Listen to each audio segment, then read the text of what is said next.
Nolan Arenado getting traded this offseason has become a very sure thing. We don't know when he'll get traded or who he'll get traded to, but we at least know it's going to happen, as the Cardinals are moving in a new direction. Nolan Arenado being on their team wouldn't be ideal for either party. They need to rebuild, and Arenado, of course, wants to play for a winner. He's not getting any younger. He's about to enter his age 34 season. The clock is ticking, so it's a mutual thing all around. Trade him while you still can get some value for him, while Nolan gets to try and get a ring.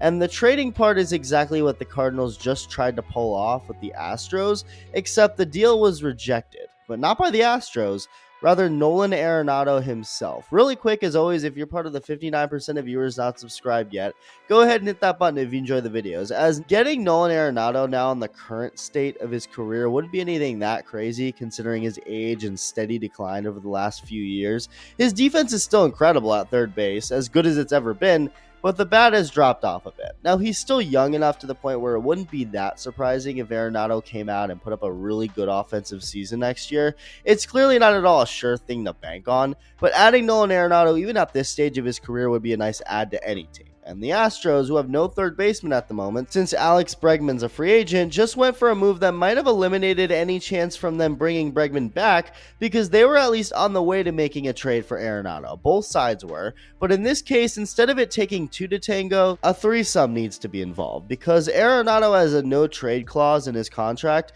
the one he signed with the Rockies all those years ago. So Arenado has as much of a say as anybody as to where he goes, if he goes at all. Now, it's been reported he's totally okay with getting traded, and it makes sense. I mean, he wants to win, like I said, and the Cardinals are in a rebuilding/retooling phase. So why would he tell St. Louis that he will not waive his no-trade clause to go to Houston? Does he hate the Astros or something? Well, we don't know exactly the reason. Now, the Astros did just trade their second best player to the Cubs days before this, so Arenado not seeing Houston as a place he can win for that reason alone seems pretty justified.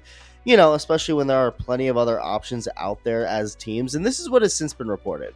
Katie Wu and Chandler Rome of The Athletic said that according to a source, the uncertainty surrounding Bregman along with the Tucker trade gave Arenado at least some pause about the Astros' long-term outlook.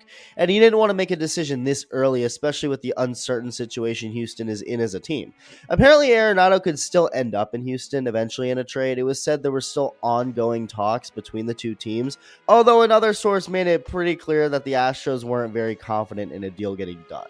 So what it looks like is Arenado not seeing the Astros, at least not right now, as a good enough place to play. He doesn't think the potential to win there is that high, and since this is such an important decision for him to make, where he'll be playing for the next couple of years, he doesn't want to rush it. There's plenty of offseason left for him to think about it and comfortably make a confident decision on where he's okay with getting traded to. And I totally understand his decision. No need to rush it, especially when we're talking about, a team that just traded Kyle Tucker, may not bring back Bregman. They've already been regressing as a team with those guys on it. It doesn't seem like the most ideal fit. As to what is the most ideal fit, we'll just have to wait and see. Let me know your thoughts, and thank you for watching.